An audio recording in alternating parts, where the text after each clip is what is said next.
drugs, the war on us. That's all it is.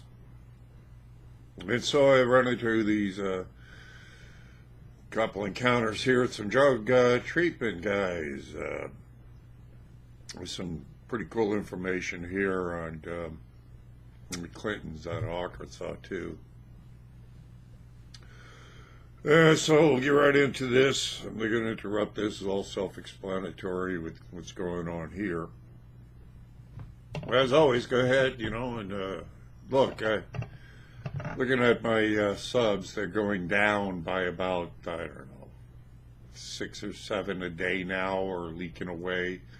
It was just the opposite for the past couple of months. I was gaining, 3, 4, 5, or 6 a day. So now it's just the opposite. So obviously they're shadow banning me. So obviously the only best method we have is for you to go ahead and counter that by sharing my videos, sending out to everybody that you deem might be worth interested in viewing. And of course, support me and go there and get one of my designs here, on a kind of t-shirt, and walk around with it, and spur some conversations. So that's it. Let's get into it. Thank you guys, and love you all. All right, pleasure. Here's a get-out-of-jail-free card from Hillary Clinton. And if you'd like to support me, on the back is a YouTube channel. Oh, yes. Oh, cool. Definitely. We're big on YouTube. Thank you. You can subscribe, you'll see this interview. Okay. And, get some of my designs and walk around and piss liberals off. All right. Perfect. Sounds Nice good. meeting you. Hey, ladies. Hi, how are you? It's got to be painfully obvious. Where are you guys from? Panama. Oh, not far. Jonesboro. All right. What do you do? Right. What do you do? What do you do there? Treat drug addiction. Really? For a firm or for government? What do you... No, it's my own clinic, actually. Okay. Yeah. And is it mostly opioids now, like I'm hearing? Yeah. And there's no good treatment for anything else, that's not inpatient. I only do outpatient now, unless, we might open an inpatient, but mostly outpatient now. Well, tip of the hat to you on that, man. What would be your solution? What would be the fix? Because I've been hearing, matter of fact, there was an article I just breezed over it. I read the... it's a disease. You're never going to wipe it out, right? But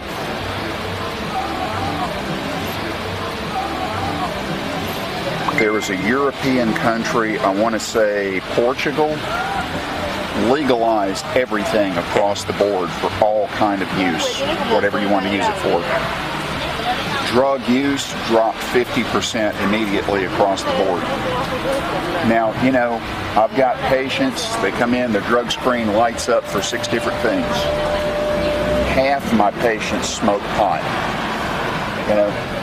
They just legalized marijuana for medicinal use in Arkansas, supposedly. They've got to go through all the motions of setting up the dispensaries. It's got to be controlled to the nth degree. Right. But, it's like, everybody's addicted to something. Yes. For me, it's coffee. I got to have coffee. I go 2 days without coffee, I think I'm going to die. But for people with opioids, they get that euphoria and then a withdrawal. Yeah. Well, is it maybe a conspiratorial minded that I am? Yeah. Because when you look back upon it, governments in the past have used drugs to go ahead and subjugate what was the opium wars in China? Sure. We can go on and on and on. Like you just brought up, the legalization of drugs actually gets rid of most of the problem. And then you educate people. This is just my paranoid side talking, but I personally think there are too many people in Washington making money off the illegal drug trade. Of course they are. My brother's been all over the world. He's worked all over the world. He lived in Mexico for 3 years. And, of course, they're from Panama, but he says that he knows people that have seen, and he's seen, the CIA has these 747s, no windows, they're painted black with radar-absorbing paint. He says that they smuggle drugs into the United States for the cartels in exchange for favors. Yes. I could believe that. That was exposed in this book right here, The Killing of Uncle Sam. Okay. It's on the #1 bestseller list. I highly recommend it right now.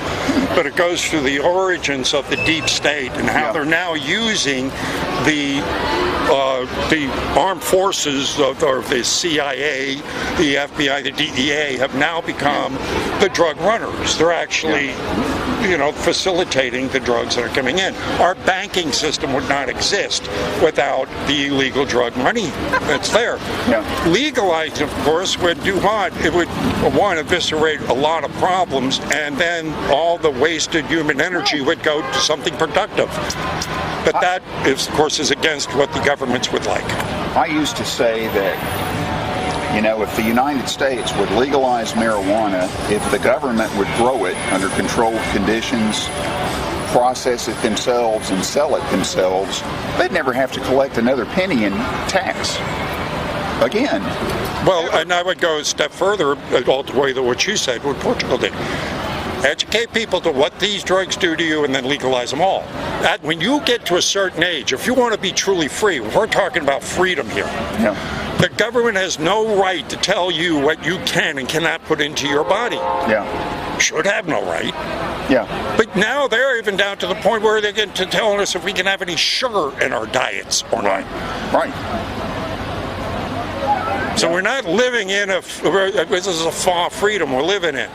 The drugs should be legalized, of course. Yeah. You educate people, the age 18, you say, that's it. If you want to go kill yourself here, it's free. Get out of the gene pool as quickly as possible. Go on, go.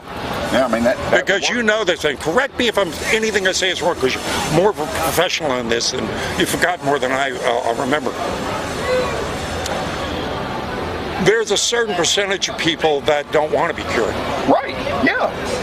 I mean, I'm not foolish enough to think that some of my patients are not taking the medication I prescribe them and trading it for heroin or trading it for, Arkansas's favorite drug, meth.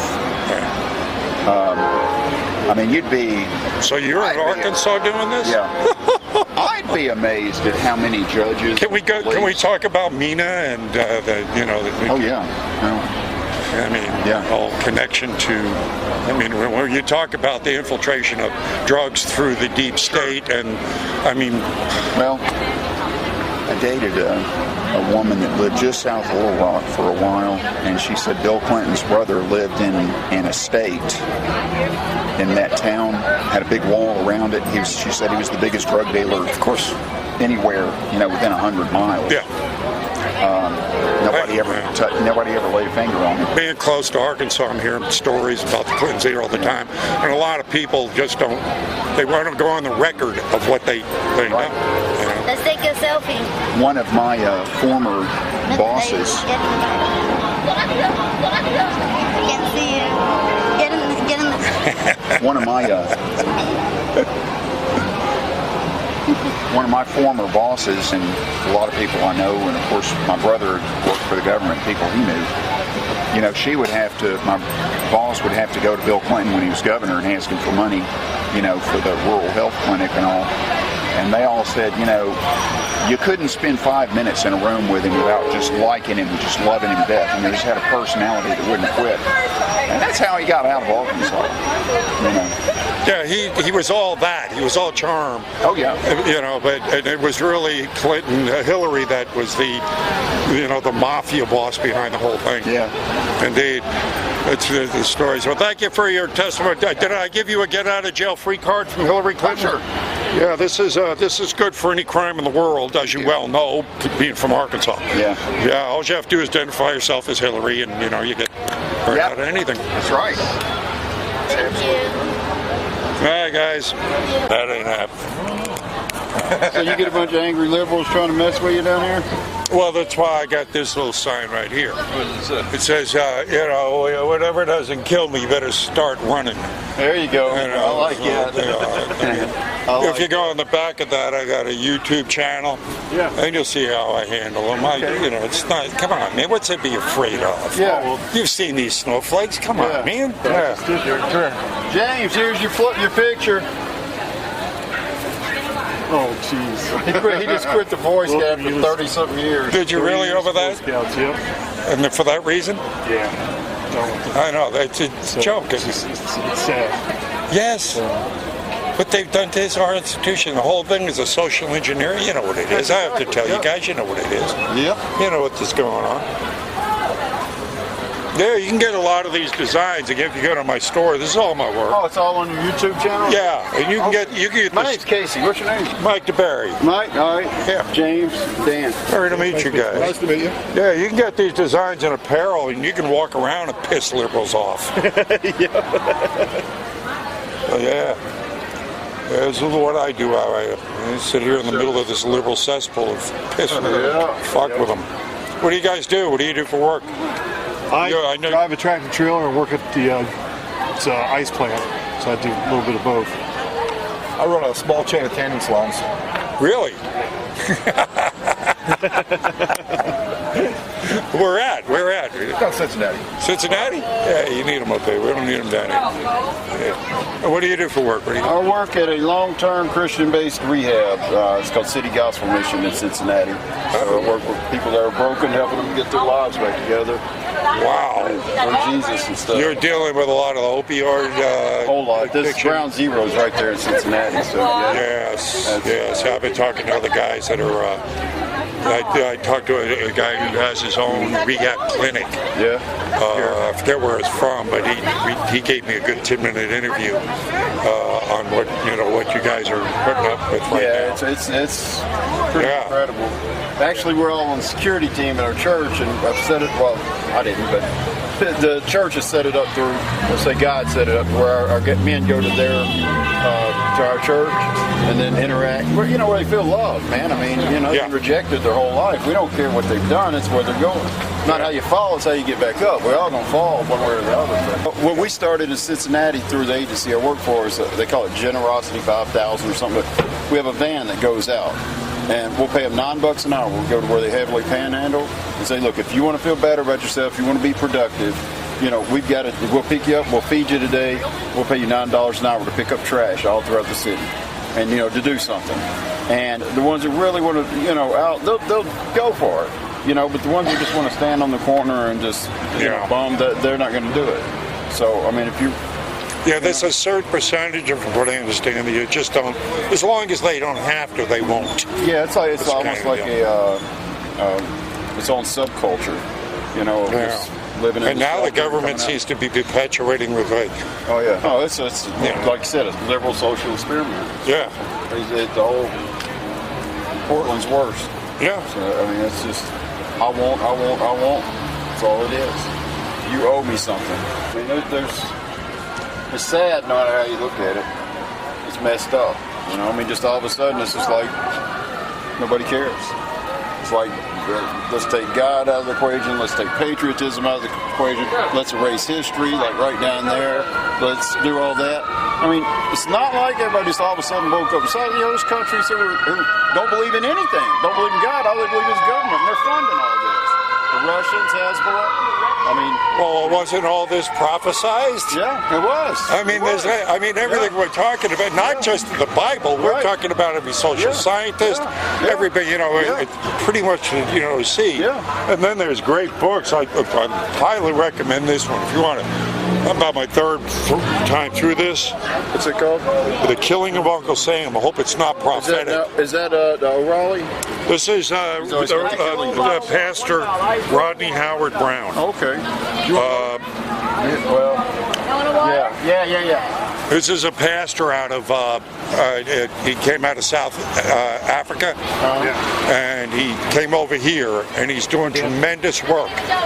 This guy's really good. The killing of Uncle Sam. Yeah, and what he emphasizes here is the origins of the shadow government.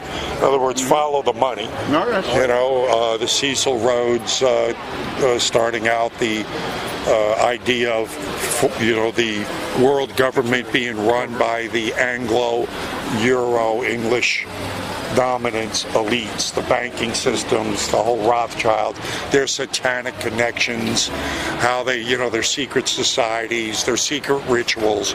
It's all in here. Highly recommend this. Very well documented, research, footnoted, goes on and on. Very concise. This one's a bit more academic, but it's on the same thing, American I'm deep visually state. impaired. I can't read it. So. Oh, okay. Wall Street, Big Oil, and Attack on the U.S. Democrat. Yeah. Peter Dale Scott.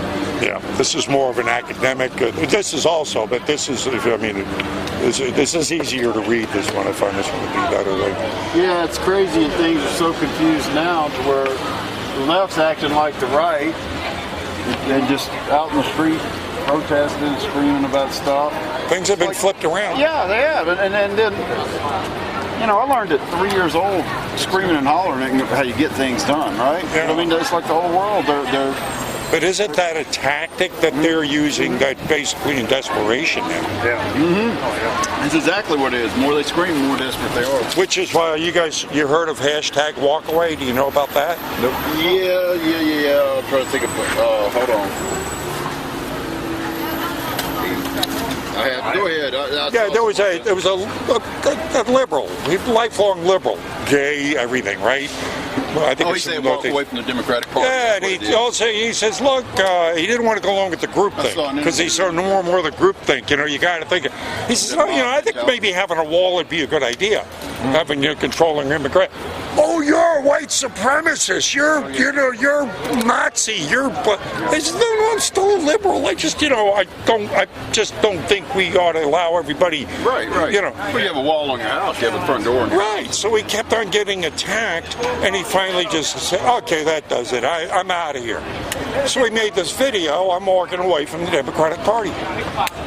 Yeah. Thousands of people. Oh, thank God, I'm walking away too. So they got this hashtag walkaway movement. Get on there, you can see thousands of people giving their testimony.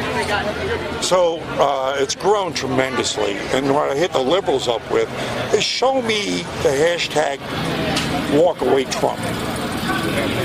You're right. It doesn't work that way. They're not. When it comes out to it, the Supreme Court justice is what matters anyway. Amen. I mean, everybody else is on a time limit. They're going to really scream Ginsburg. Oh, yeah. That's going to be another corker. That's going to be beautiful. So, yeah, we live in interesting times. Yeah, we do. And, but do you think... Dangerous times. Oh, well, that... I mean, did he... God. You know what you won't find out? Like in South Dakota recently, there were some Antifa people that they raided. They had bomb-making materials. They had the Antifa t-shirts, Antifa signs, all that. None of the mainstream media covers it. No. But you can look at Sioux Falls News. I found it, and right there. But you see, they won't cover that. But it's going to be bloody in 2020 probably if it doesn't. If they're doing stuff like that, burning down stuff in Berkeley, rioting all these other places, that's all they know. Like but if it goes there, it isn't going to last long. Nope. They have no idea what they're up against. Well, and it has gone there. Look at Steve Scalise, your own congressman, getting shot, and they tried to wipe out half of the Look, I Republican woke up Party. this morning because I'm on the business of this. Yeah. I'm on the front streets. I'm out here, preaching this, right? Two headlines in in GP today, the Gateway Pundit. Trump supporter beaten with a pipe, right? Two grandmothers attacked by Antifa. Yeah. That was two different headlines. They go to court, nobody does anything, too. That's the thing you read. It's like, how would that work out? But the good news is that's what's feeding hashtag walkaway. Yeah. Every time something like this happens, more and more people are going, screw that, I don't want Antifa. I'm not on their side. Look, no, I don't want MS-13. Yeah. I'm out of here. Right. We were sitting in McDonald's in Houma this morning. It was just on MSNBC, and I'm thinking, because we had to listen to it, and the girl said she didn't know how to change the channel, and I'm sitting there thinking, would go home and commit suicide if I worked there all day. I mean, just even if I hated Trump, it would just be suicide. It's just how do you go and do that every day? It's just, and it could be, and we speculate that, and it's like, what do you get? It's nothing, like no real news. It's all just innuendo. I got to speak today to an NBC producer. Came up, she said, where are you from? New York. What do you do there? So I produce that for NBC. I go, really? This is it. So I softened her, and I tried to get her to feel comfortable. I got her to admit on video that there are taboo subjects they will not cover. Oh, yeah. And that, yes, NBC is biased against Trump. Yeah. And the reporting is against him. How'd you get her to admit to it? You put it on YouTube? I just did it today, so it'll be on YouTube. Send it to all the newspapers. And so, the first time, one time I talked to a reporter, a journalist for The Hill out here. I got her to admit the same thing. You know, they're usually got a couple of drinks in them. They feel comfortable. I try to, get them to relax, and that video was taken down after a week. Oh yeah, it was just gone. They got rid of it. So I got her to admit today it was good, and I hit her with because you know about the New York Times hiring that a South Korean girl, Jong, who had made all these, comments about white people need to die. Oh yeah. Like how much joy she gets out of aggravating old white guys, and I mean, cops fuck the police, kill the police. She got hired by the New York Times as an editor. Wow. She got years of tweets, and the New York Times comes out and defends her. Of course.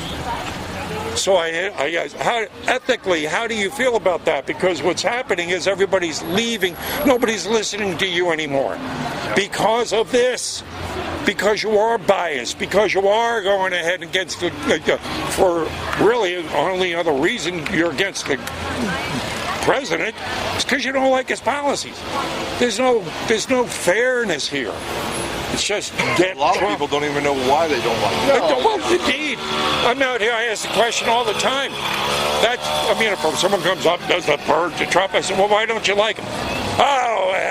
Because he lies. Everybody else does. Well, here's the thing, too, when you hear he's homophobic, and I'm going, he's been totally the opposite. If you listen to what he says, he's like, well, I'll say the gays can do what they want. But they'll sit there and scream about that. And that are racist. It's like, what's so racist about him, anything he said?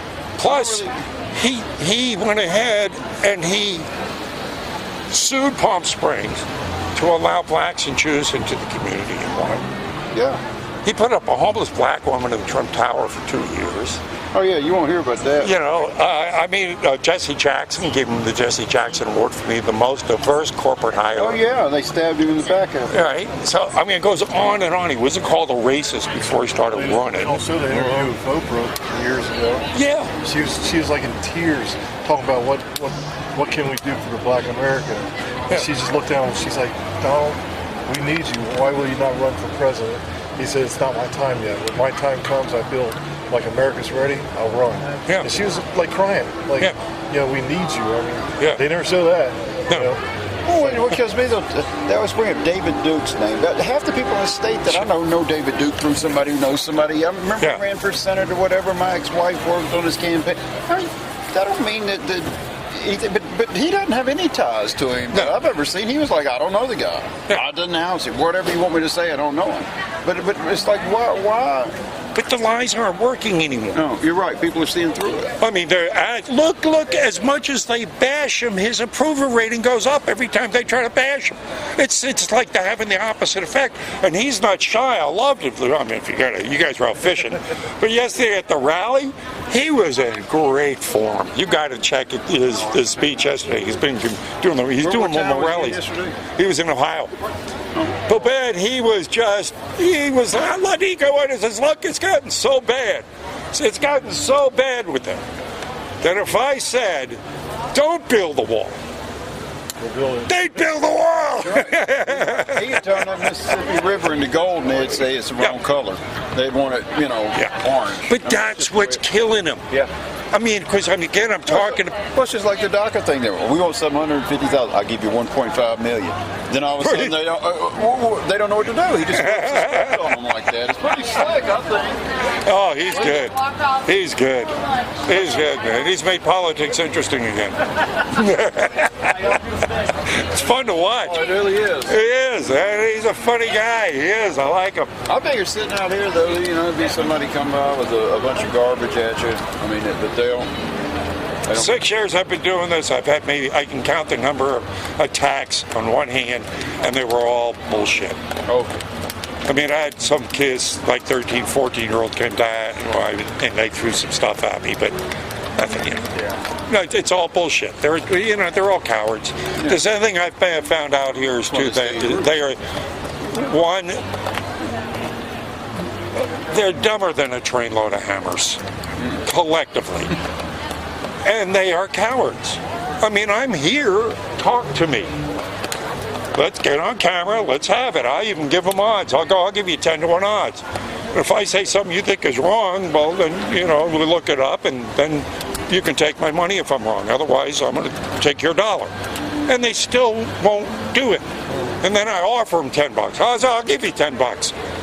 I just want to prove you're wrong on camera. Then they walk away. Right? Well, that's the difference between putting your E before you out. You operate out of intelligence and not emotion. Things work a lot better for you. When you operate out of emotion instead of intellect, and that's usually where most everybody is. But I always have to ask for God's help to hold on to that damn intelligence, because it's hard not to get emotional out here with these idiots. That's why they call me Badass Uncle Sam sometimes. What's your YouTube channel? It's on the back of that card. Okay. Yeah, it's Badass Uncle Sam. Badass Uncle Sam. Yeah, and you can, if you just do that, you'll come across it. All right, sir. Well, thank you very much. Well, thank you, guys. Good to meet you, man. Oh, it was a pleasure. Yep. Thank you for your work. You take care now. Oh, thank you.